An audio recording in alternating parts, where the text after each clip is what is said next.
Hi, this is Penny, and in this lesson we're going to talk about the source of color.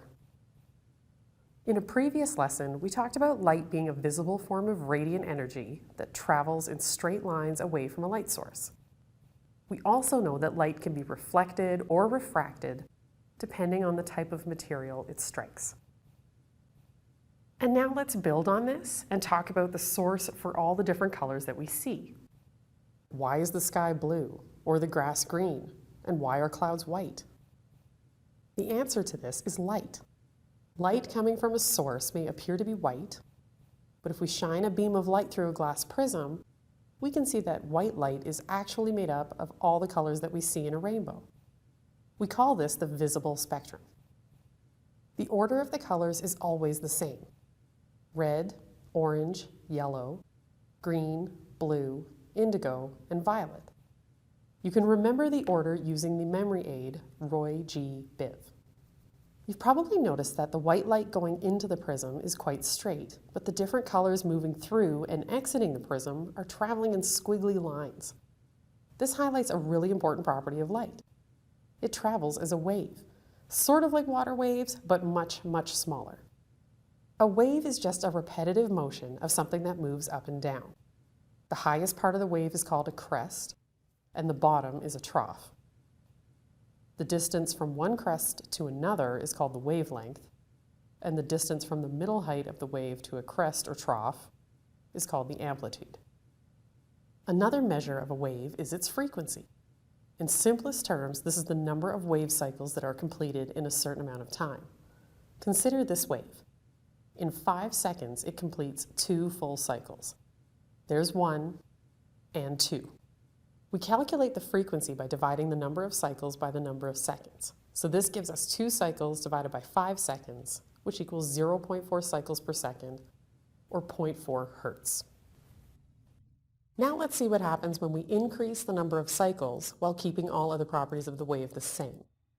This new wave completes 1, 2, 3, 4, 5 cycles. Notice that the motion appears much quicker. This is because the wave has to cover more distance as it completes more cycles in the same amount of time. The frequency of this second wave is calculated as 5 cycles divided by 5 seconds, which equals 1 cycle per second, or 1 hertz. Note the impact that frequency has on the wavelength. The lower the frequency, the longer the wavelength. And the higher the frequency, the shorter the wavelength. Water waves are large and quite slow, so it's easy to see and measure their wavelength and frequency. But like I said before, light waves are so small and move with such a high frequency we can't see individual waves at all, let alone measure them. Luckily, our eyes and brain work together and have us covered, and we can actually tell the different wavelengths or frequencies of light based on their color. Red light has the longest wavelength and lowest frequency that we can see, and violet light has the shortest wavelength and highest frequency visible to us.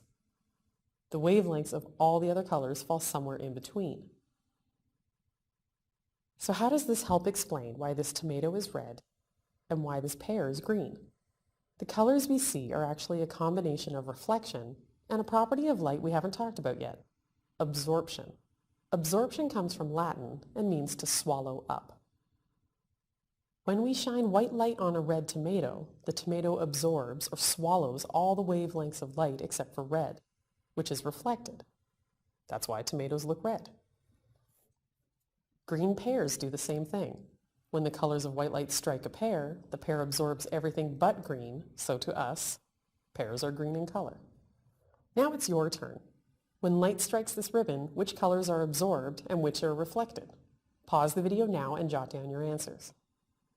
The color of the ribbon is blue, so this means that red, orange, yellow, green, indigo, and violet wavelengths of light are absorbed, and blue is reflected. Let's try one more. When light strikes this flower, which colors are absorbed and which are reflected? This one is a little trickier, so take your time. Pause the video now and jot down your answers. When light strikes the petals of the flower, violet is reflected, and all the other colors are absorbed. If you said indigo is reflected, that's fine as well. It can be hard to tell the difference between the two depending on the screen you're watching this on. When light strikes the center of the flower, orange is reflected and all the other colors are absorbed. So this flower is a combination of violet and orange. When the colors of light strike a white object, such as this polar bear, its fur will reflect all the different wavelengths of light. When this happens, the color appears white because white is the combination of all the wavelengths of light in the visible spectrum. On the other hand, black objects absorb all the wavelengths in the visible spectrum. None of the spectrum is reflected, and the object appears black. We may think of black as a color. Black is actually the absence of color. And here's the big picture for this lesson. White light is made up of all the colors of the visible spectrum: red, orange, yellow, green, blue, indigo, and violet, or Roy G. Biv. Light travels in straight paths as a wave. Different colors represent different wavelengths or frequencies of light. Low frequency light has a longer wavelength, and high frequency light has a shorter wavelength. The color of an object depends on which colors are absorbed and which are reflected. White surfaces reflect all light, black surfaces absorb all light, and a colored surface is the result of some light being absorbed and some light being reflected. That's all for this lesson. I hope you have a better understanding of the source of the colors that we see. Thanks for watching.